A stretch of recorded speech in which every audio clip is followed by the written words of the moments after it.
পাঞ্জাবে সদ্য সমাপ্ত মিউনিসিপ্যালিটি নির্বাচনে 2026টি আসনের মধ্যে রাজ্যের শাসক দল আপ পেয়েছে 954টি আসন, কংগ্রেস 393টি আসন, নির্দল 251টি আসন, শিরোমণি আকালি দল 192টি আসন, বিজেপি 172টি আসন এবং বহুজন সমাজবাদী পার্টি পেয়েছে মাত্র 7টি আসন।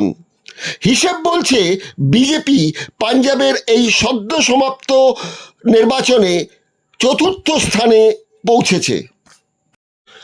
পাঞ্জাবে সদ্য সমাপ্ত মিউনিসিপ্যালিটি নির্বাচনে 2026টি আসনের মধ্যে রাজ্যের শাসক দল আপ পেয়েছে 954টি আসন, কংগ্রেস 393টি আসন, নির্দল 251টি আসন, শিরোমণি আকালি দল 192টি আসন, বিজেপি 172টি আসন এবং বহুজন সমাজবাদী পার্টি পেয়েছে মাত্র 7টি আসন।